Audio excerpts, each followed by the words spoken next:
Rafael Nadal finally spoke up, and he definitely didn't mince words when rumors started swirling from Roger Federer's team that Alex Eala was stealing the thunder from Federer's own mentee, putting his hand-picked successor's future at risk.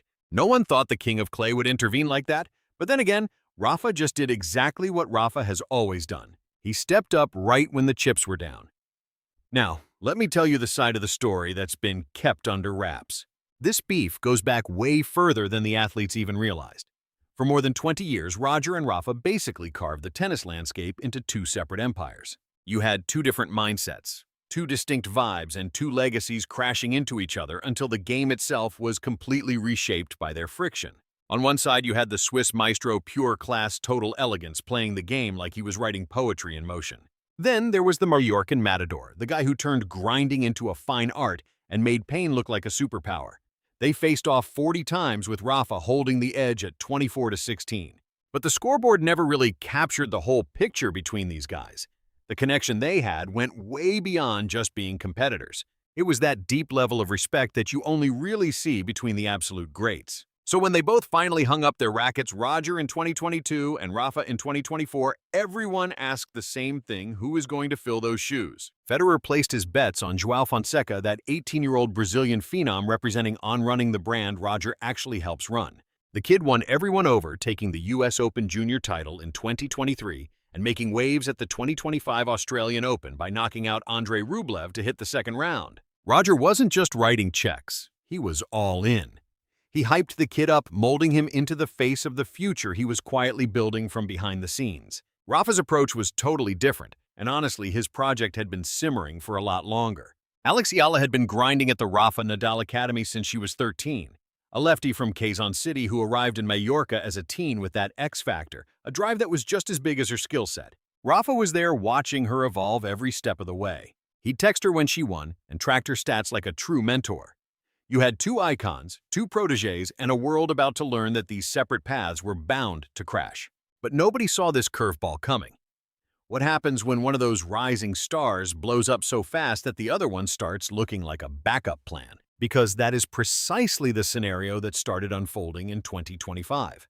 And once that silent friction finally got vocalized, the situation got messy real fast. To really get why this blew up, you have to grasp just how insane Alex Eala's ascent actually was. This wasn't some slow-burn progress through the ranks, it was an explosion.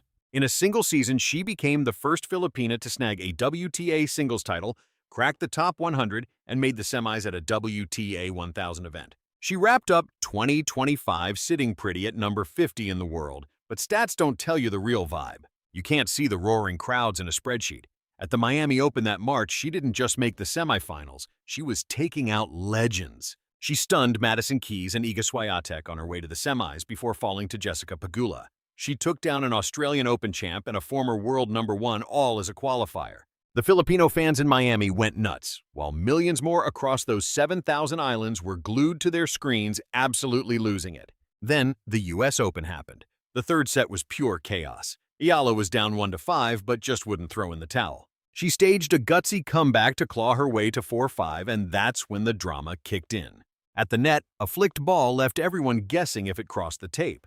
The chair umpire Kader Nooney checked the replay and gave the point to Alex. Her opponent Clara Tauson completely lost it, and the crowd went wild right along with her. Amidst all that madness, a 20-year-old Filipina secured her first Grand Slam main draw victory, falling to the ground in total shock while the world watched. A veteran referee in Dubai who's seen the likes of Federer, Djokovic, Nadal, and Agassi said Eala's matches were just something else entirely.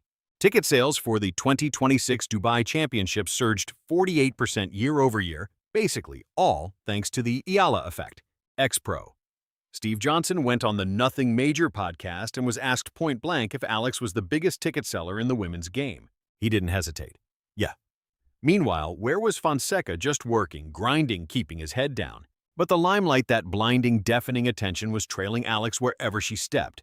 Behind the scenes, that disparity started triggering whispers that probably should have stayed behind closed doors. Now listen closely, because this is where the plot thickens.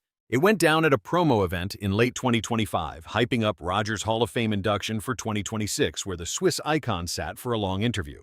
It was all smiles and nostalgia until they brought up the rookies. When Fonseca came up, Roger beamed. Then someone dropped Eala's name.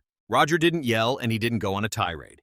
He spoke with that calm, calculated precision of his which honestly made it bite even harder. He hinted very politely but very clearly that the media frenzy surrounding Ealo was making it tough for other talented newcomers to get their moment in the sun. He implied the coverage was lopsided and that guys like Fonseca who were grinding just as hard deserved a piece of that pie too, getting ignored because one athlete grabbed what he labeled as nationalistic hype instead of actual skill. The web didn't pause for the backstory. It never waits.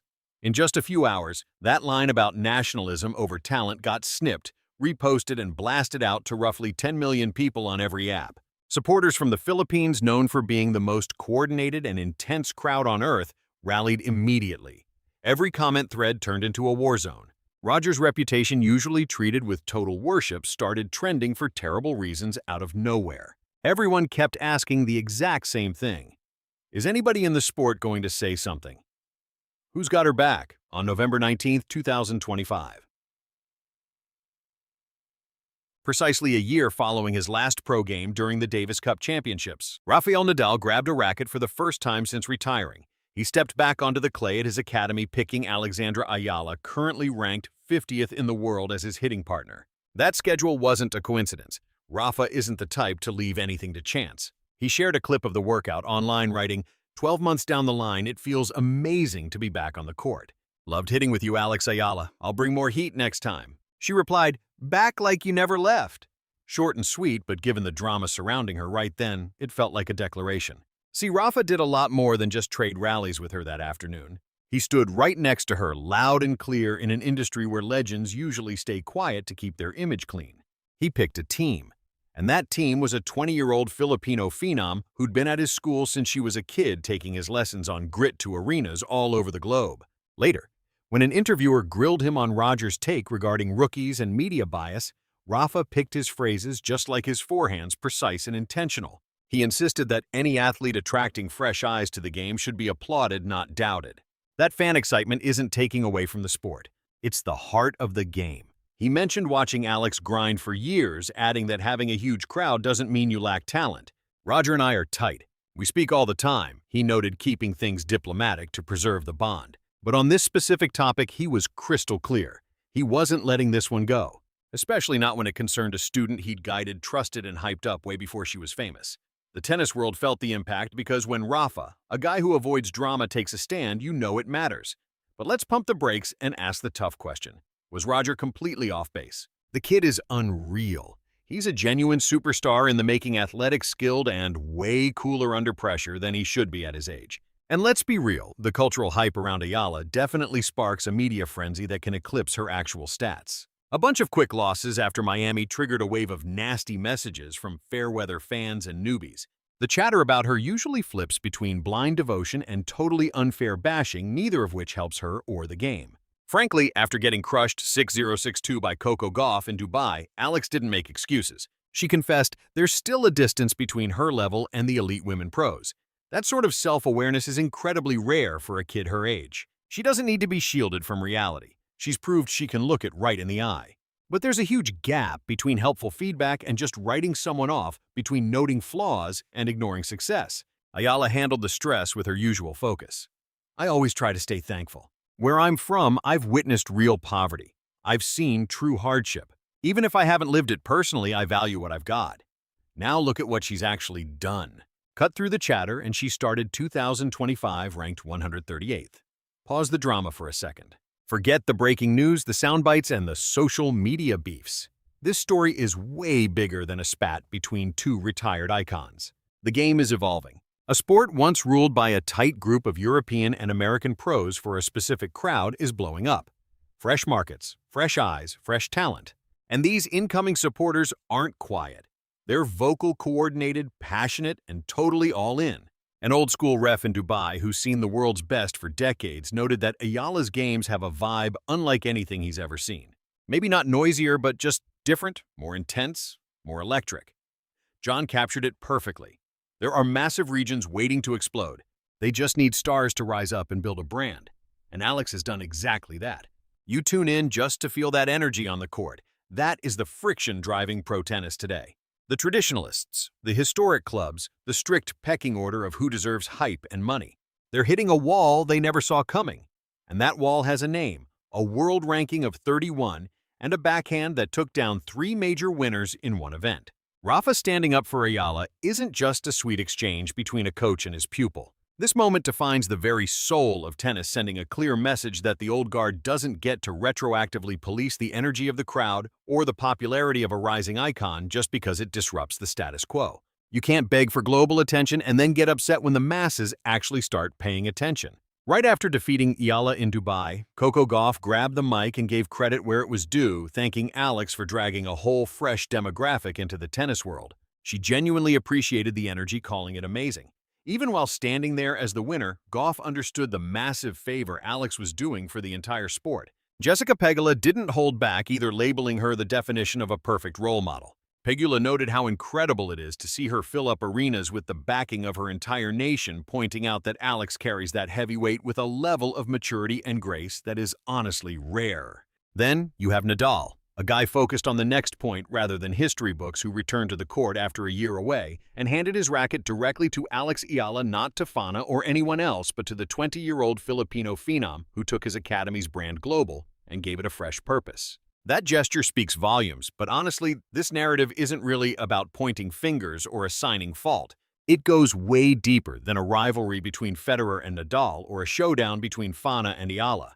We are watching a sport at a defining intersection, choosing between welcoming its future or clinging to its past out of pure nostalgia, and Alex Eala didn't buy her following or fake the hype. She grinded for it, stacking up wins that seemed out of reach. And the reality that 2 of the absolute GOATs of the game are taking different stances on her trajectory just confirms one undeniable truth. She has become way too influential to simply brush aside. So we are leaving you with this burning question, and we need to see your take in the comments section immediately. Is Alex Eala currently the most vital figure in the entire tennis world? We aren't asking if she's the most skilled, but the most impactful, because those are 2 separate conversations, and the space between them is likely where the sport's destiny lies. If you are still watching, you know the drill. Smash that subscribe button, turn on notifications, and sound off below. Do you think Nadal made the right call, standing up for Eala? Or did Federer go too far this time?